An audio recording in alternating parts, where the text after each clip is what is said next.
Good evening, ghoulies and ghosties and long-leggedy beasties. This is Alex coming at you from the underworld, and welcome back to another episode of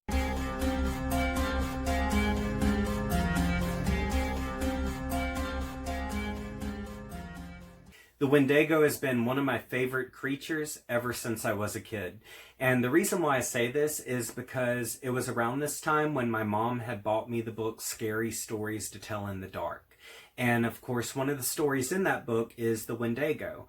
And even though it was just a few pages long, that was enough to pique my interest and let me know that this was going to be a creature to add to my favorites list. So over the next few decades, I checked out books, movies, TV shows, whatever have you, where I could indulge more in this creature. But unfortunately, there's really not too much out there that was as impactful as the introduction that I had as a kid.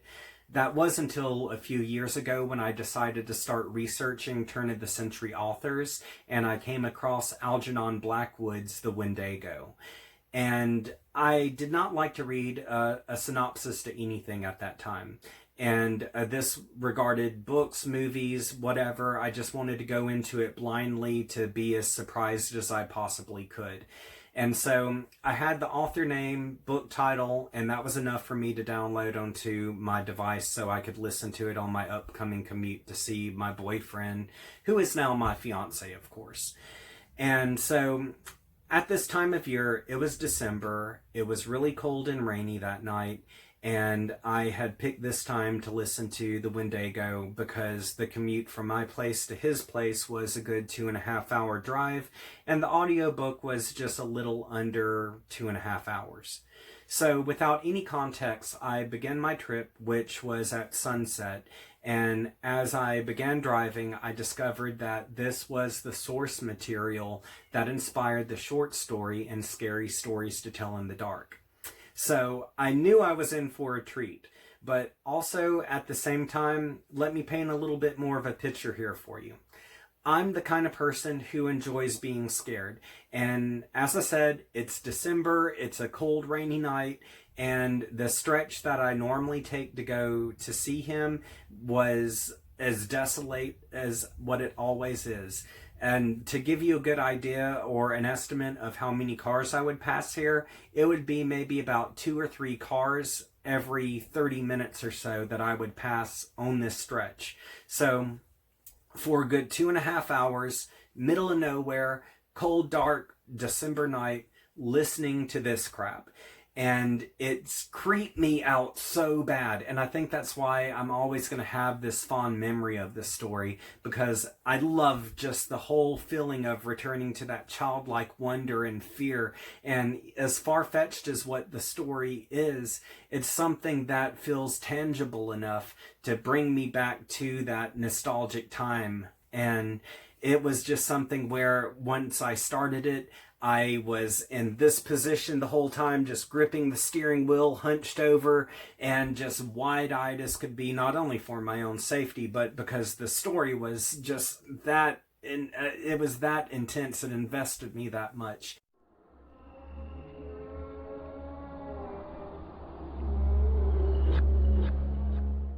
Unfortunately, I don't have a print copy of this book, so I hope you can see this title. It is on my e-reader, and it is the first Algernon Blackwood Megapack collection. You have 36 stories in this volume, and with those you have the Wendigo. Now, onto the synopsis. The plot is simple but effective. You have 2 characters by the name of Dr. Cathcart and his nephew Simpson. And despite the fact that hunting has not been that great this year, they decide to go on a hunting expedition anyway, and they hire some guides to help lead them into the Canadian wilderness. Now, these guides consist of 3 men. One is Defago, who is a French Canadian, another one's name is Hank, and another one's name is Punk. And Punk is really just there to take care of base camp while all the men go off hunting. Well, after about a week, there has been no game that has crossed their path. They haven't shot anything.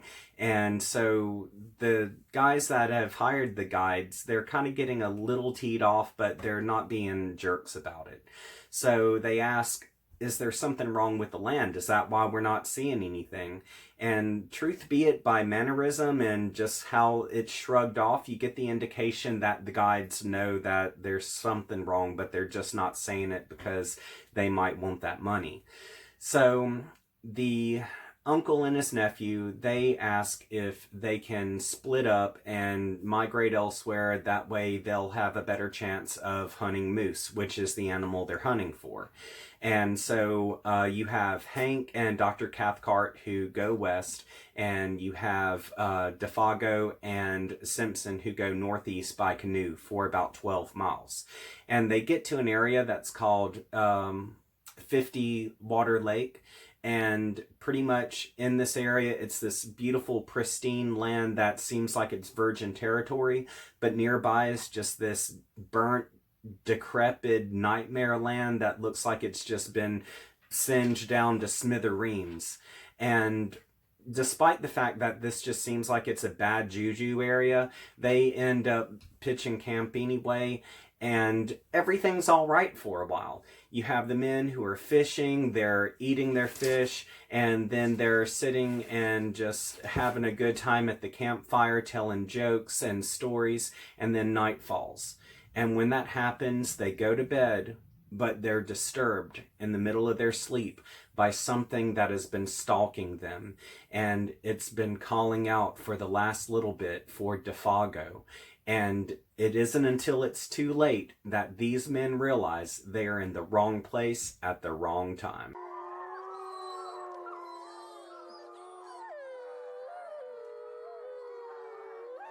Published in 1910, this tale eventually became a campfire story that circulated around the Northeast.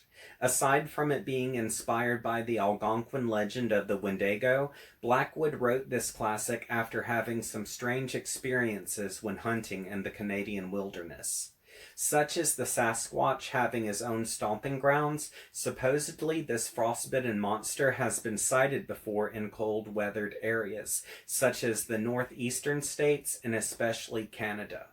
For those who are unfamiliar with its lore, story goes that a hunter who became lost during a harsh winter turned to cannibalism to survive.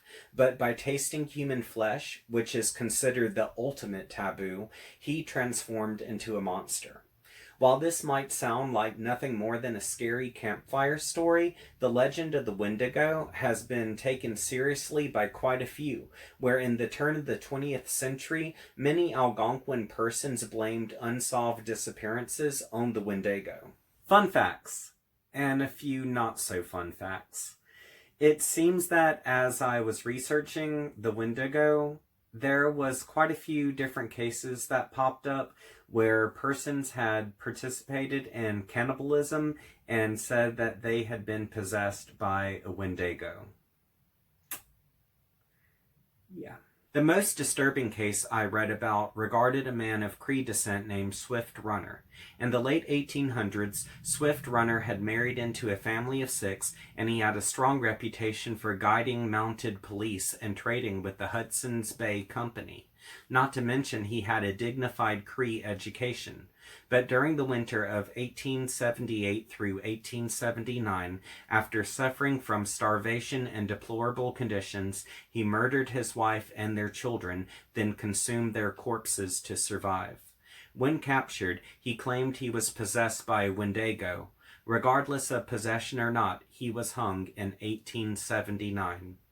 For cases such as Swift Runner, this has been called the Wendigo psychosis, and surprisingly, there is an extensive list of these incidents. I've found a few translations on what Wendigo means, and among these, it translates into the spirit of lonely places and the evil spirit who devours mankind.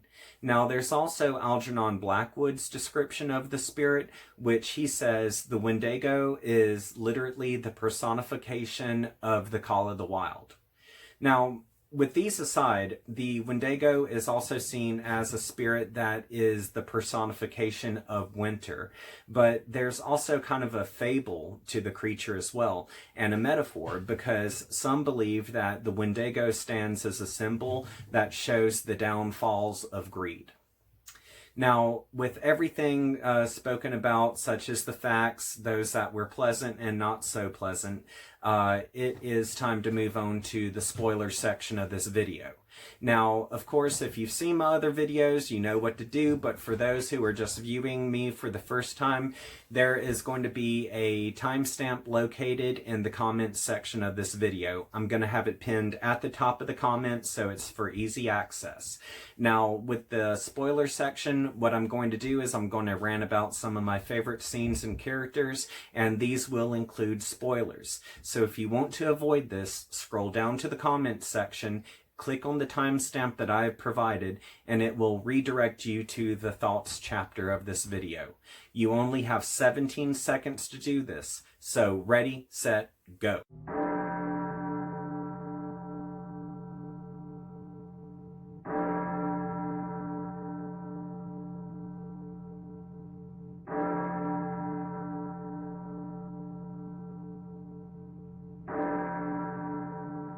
Now that everyone has had a chance to click away, I would like to talk about a few scenes that scared the ever-loving living piss out of me. Now, one of the moments where my hair just started to raise and I got goosebumps was the scene where you have Simpson and Defago who are camping out at 50 Water Lake. Now, up until this point, everything's been going good and they have bedded down, but then they wake up in the night to something outside of the tent calling for Defago. And by the way, its voices, you can tell it's not human. But whatever it is, it's something that is totally bigger than what they are and possibly quite a bit stronger. Now, this scene is so vulnerable because the men are shielded by nothing more than just the fabric of the tent. And there is no security, there's no safety. Yeah, they have guns and everything with them, but the thing is, I think they have in the back of their mind that what they're dealing with outside of the tent has never been human, or if it has been human, it was so long ago that it forgot those human qualities. And so it's a damned if you do, damned if you don't scenario. And what I mean by that is you run outside of the tent trying to get away and the thing gets you. But you sit in the tent hoping that if you mind your own business, it will mind his. It's going to possibly pop in at any time and just grab you and do whatever it's going to do. So it's really a sitting duck situation. But as the tension is building here, Defago reacts to the thing, and it's a reaction where he feels like he's on fire, and he starts screaming about his feet of fire, and he's burning, and so he runs outside of the tent screaming into the night, and that's when he gets abducted. Now, a moment that's a totally WTF scene is the next day where you have Simpson who has gone out trying to find Defago. And he finds Defago's footprints in the snow, so he starts to follow those and he notices that there's some hoof prints next to them. And this raises his awareness and attention to they are dealing with something that is not human at all. So he's following the prints and he goes into the woods and he discovers that the prints just suddenly end out of nowhere. And for 18 feet, there are no prints at all within the circumference of which he's searching. And then all of a sudden, the prints start again. And this indicates that whatever had captured Defago is capable of flight, and it flew for what would be the total of 18 feet, lifting itself and Defago off of the ground. And while Simpson is there, he hears this horrible cry overhead where Defago is screaming that he's burning. And the scene is just so agonizing. My skin's just crawling thinking about it. But the cherry on the cake of all the scenes that really just got to me was the final moment where you have Simpson, who has returned to base camp. He's gotten the rest of the expedition and they've returned to 50 Water Lake. And while they're there looking around for Defago, you hear the flapping of something overhead and it just drops Defago. And you think that the Wendigo has dropped the dead body of Defago and they're just going to have to examine his corpse and that's the end of the story. No. Defago is still alive, and because he was with the Wendigo, he has transformed into this crazed, monstrous thing, and he just goes running off into the woods.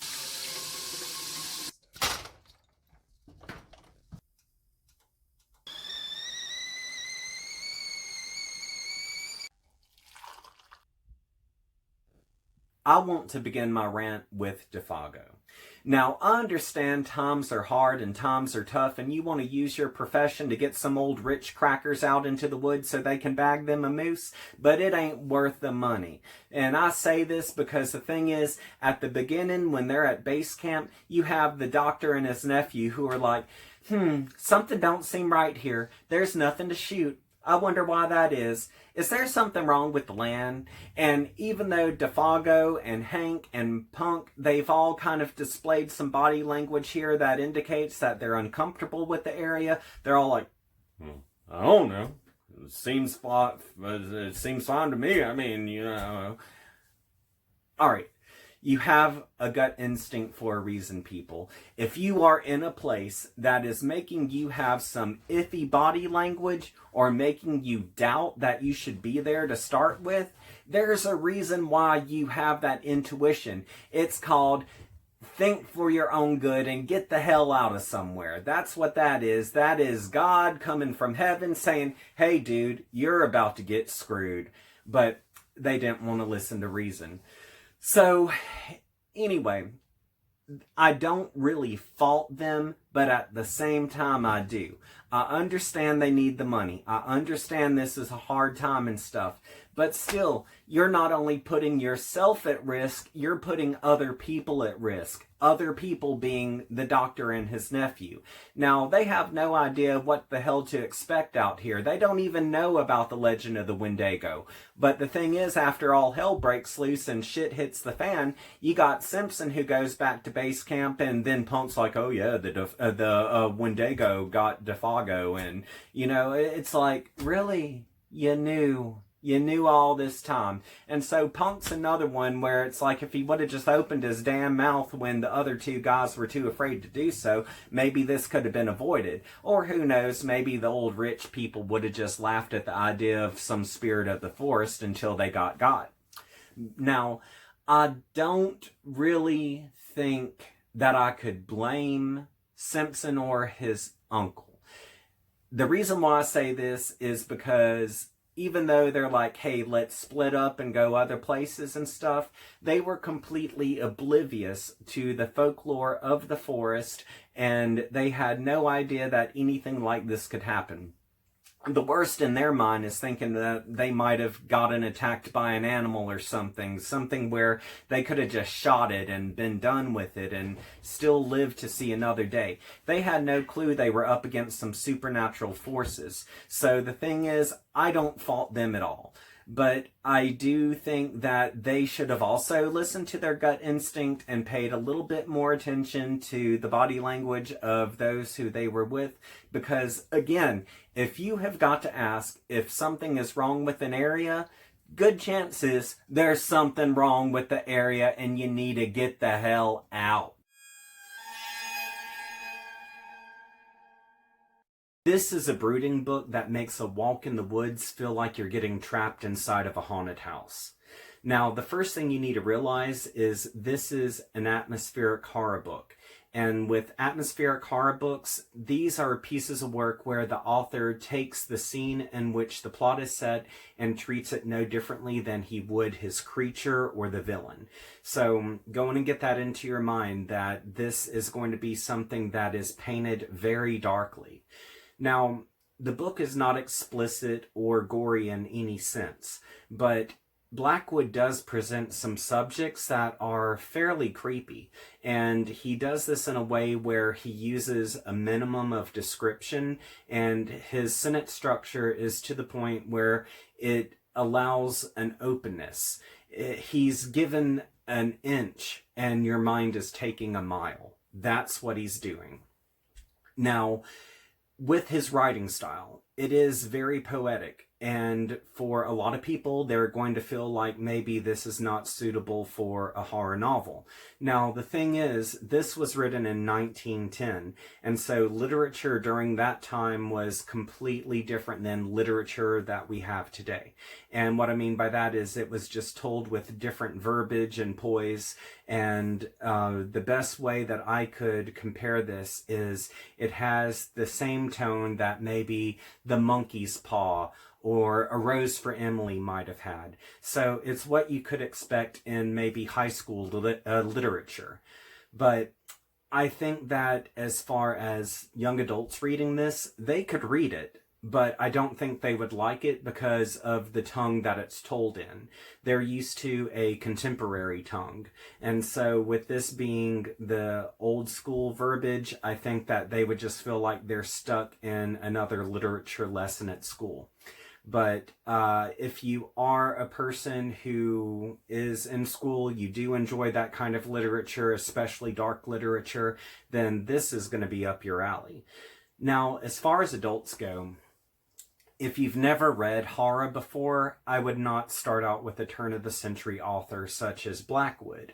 And the reason why is because if you start out with a turn-of-the-century author, you might get the impression that this is how contemporary horror has to be, and if it's not your style, then you might draw an assumption that, hey, I gave it a shot, didn't care for it, not going to try reading horror again. So if you are trying out the genre for the first time, I would honestly get some Stephen King, Clive Barker, Anne Rice, and maybe even some kind of suspense gothic horror like V.C. Andrews under your belt first. And after you get that into your head of what to expect of the genre, then I would seek out some turn-of-the-century authors like Blackwood. Now, when you get ready to do that, I highly recommend the Wendigo as being your introduction to that sort of literature. So I definitely recommend it to anyone who likes a slow burn, anyone who likes to be creeped out by atmosphere, and anyone who just simply enjoys getting sucked into what feels like a folklore-style horror story. Now, as far as commentary goes, the commentary that I grabbed on was The Downfall of Greed. And this comes about especially with Defago. Now, it could also be for Hank and Punk as well, but the story doesn't follow them. It just follows Defago and Simpson. So, the reason why I say this is because the guides already have an idea that the woods are not necessarily the safest place in the world, but their profession is to lead hunting expeditions. So they're kind of stuck between a rock and a hard place. Now, the thing is, even though their body language and their mannerisms are definitely red flags for they're in the wrong place at the wrong time, you have Defago and Hank who agree to actually split up the hunting party just so those who are with them can have a chance to actually shoot a moose. Now, I could go on to the subject of greed with the hunters, but I don't necessarily think that's the case because I don't think it's just trophy hunting, because you can actually eat moose. But the thing is, the hunters don't know the legends of these woods. They don't know the dangers that are beyond just animals and cold temperatures. And the guides do, or at least they have an inkling of what to expect. It never really says that they know that there's a Wendigo in the woods. It just hints that they know this is not a good place to be. So regardless, they split up knowing that this is going to increase danger, and they're doing it for the almighty dollar. And I know times are hard and stuff, but the thing is, you have to consider greed in this aspect.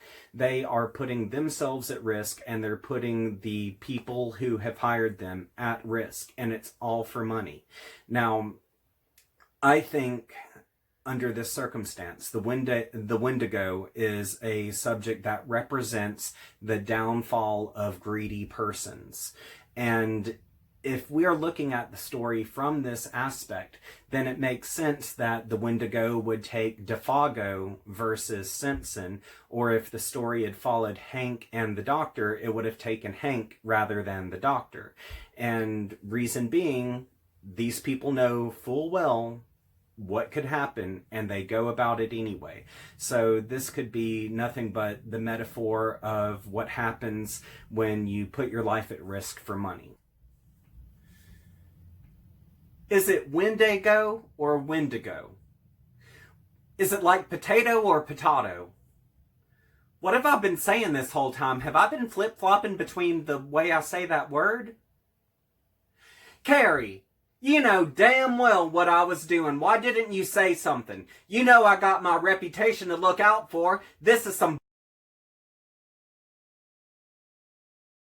As I earlier mentioned, if you want to purchase the Wendigo, it's available on ebook and print, but the chances are you are probably going to have to get it in a collection, because at the end of the day, this is nothing more than just a novella. Now, if you go to Audible, you do have the ability to download the story by itself. And if you go to Amazon, I believe they have a few free options for Kindle. But if it doesn't matter that the book is in your library or not, you can go to YouTube and search The Wendigo by Algernon Blackwood, and it'll pop up with a free version of this, which is the complete book. The reason why this is available is because this has been in public domain for forever and a day. So if you want a copy of this, it's not hard to get your hands on. Now, I would like to move on to asking you a favor and also a question or two. First off, the favor is, what other books would you recommend that are based in folklorish style horror?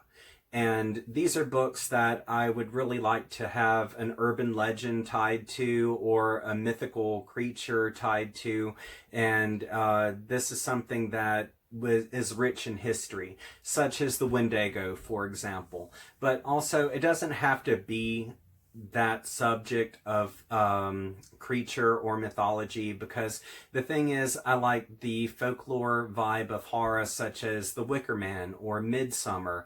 Harvest Home by Thomas Tyron is another really good book that's going to be that folklore style horror. So please load me up on suggestions on those kind of books. Now, the question for the evening is, do you believe in spirits or creatures that are similar to the Wendigo? Why or why not? And also, do you believe that there's a possibility that if they don't exist now, do you think that maybe one time they did? Again, why or why not? I think at one time there has at least been something that we cannot explain. That something may have just faded into the ether. It might have just become extinct. Who knows? So I think that there's possibilities for things that have existed that we have not even touched, not even in our brain or anything of the sort. Now, that's just me being the kind of person who likes to keep an open mind. But as far as actually believing in creatures like this, I tend to think not necessarily the Wendigo, but I'm not discrediting it completely. But I do think that some creatures do exist. And what I mean by that is I do believe that there's a such thing as a Sasquatch. I say this because when I was a kid, I saw something limp across the yard on a cold winter night, and it definitely wasn't an animal, and it definitely wasn't human. I'm not even certain that it was a Sasquatch, because images and photos that I've seen of the supposed creature just doesn't look like what I saw. But it's enough to make me think there's something out there.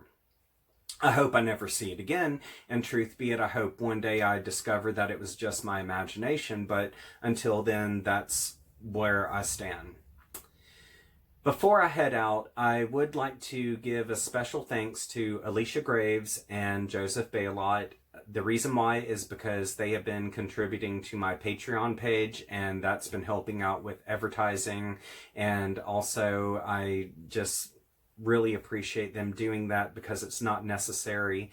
And if you are able to contribute to my Patreon page, the link is available in my description of this video, and at the end of any future video I will mention your name at the end of that video, and so I'll give you a shout out there. But if you're unable to do this, no sweat. There's no skin off anyone's back. This is just simply the option that I'm giving so I can get some funding in for this and also give you a shout out. If you would like to follow me on social media, just go to the description section of this video and you'll find links for my Facebook, Twitter, and Instagram. And be sure to subscribe to my channel and click that notifications bell. Until then, I hope everyone has a great week, and I will see you next weekend, so be sure to have sweet nightmares.